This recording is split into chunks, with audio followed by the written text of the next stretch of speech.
എക്സാമിന് previous year questions ചെയ്യുന്നത് important ആണോ എന്നൊരു കുട്ടി ചോദിച്ചിട്ടുണ്ടായിരുന്നു. അപ്പം നമുക്കറിയാം എക്സാമിന് കൂടുതലും റിപ്പീറ്റഡ് ആയിട്ട് ചോദ്യങ്ങൾ ചോദിക്കാറില്ല.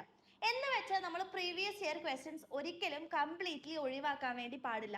അതിനുള്ള കാരണം എന്താണെന്ന് വെച്ച് കഴിഞ്ഞാൽ ആ മോഡൽ ഓഫ് ക്വസ്റ്റ്യൻസ് അല്ലെങ്കിൽ കഴിഞ്ഞ വർഷങ്ങളിലായിട്ട് ജെഇക്ക് ഏതൊക്കെ ടൈപ്പ് ഓഫ് ചോദ്യങ്ങളാണ് ചോദിച്ചിട്ടുള്ളത് എന്ന് മനസ്സിലാക്കേണ്ടത് വളരെ ഇമ്പോർട്ടൻ്റ് ആയിട്ടുള്ള കാര്യമാണ്. അപ്പൊ സ്വാഭാവികമായിട്ടും നിങ്ങൾക്ക് ഒരു കോൺസെപ്റ്റിലുള്ള ഒരുപാട് ചോദ്യങ്ങൾ നമുക്ക് കോമ്പറ്റേറ്റീവ് എക്സാംസിന് ചെയ്യേണ്ടി വരും.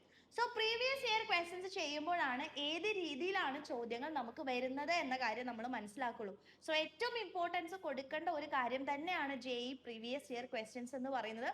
ഒരിക്കലും അതേ ടൈപ്പ് ഓഫ് ചോദ്യങ്ങൾ അല്ലെങ്കിൽ അതേ ചോദ്യങ്ങൾ റിപ്പീറ്റഡ് ആയിട്ട് വന്നിട്ടില്ലെങ്കിലും അതിന്റെ ടൈപ്പ് ഓഫ് ചോദ്യങ്ങൾ അല്ലെങ്കിൽ അതിന്റെ ന്യൂമറിക്കൽസ് മാറ്റിയിട്ടോ അല്ലെങ്കിൽ കോൺസെപ്റ്റിൽ ചെറിയ വ്യത്യാസങ്ങൾ വരുത്തിക്കൊണ്ടുള്ള ചോദ്യങ്ങൾ ചോദിക്കാനും, അതേപോലെ തന്നെ ഏറ്റവും ഇമ്പോർട്ടൻ്റ് ആയിട്ട് ഏത് ഭാഗങ്ങളിൽ നിന്നാണ് ചോദിക്കുന്നത്, ഏത് ചാപ്റ്റേഴ്സ് ആണ് ഏറ്റവും ഇമ്പോർട്ടൻ്റ് ആയിട്ട് നമുക്ക് പഠിക്കേണ്ടത് എന്നെല്ലാം മനസ്സിലാക്കാൻ പ്രീവിയസ് ഇയർ ക്വസ്റ്റ്യൻസ് ചെയ്യുന്നത് വളരെയധികം ഇമ്പോർട്ടൻ്റ് ആണ്.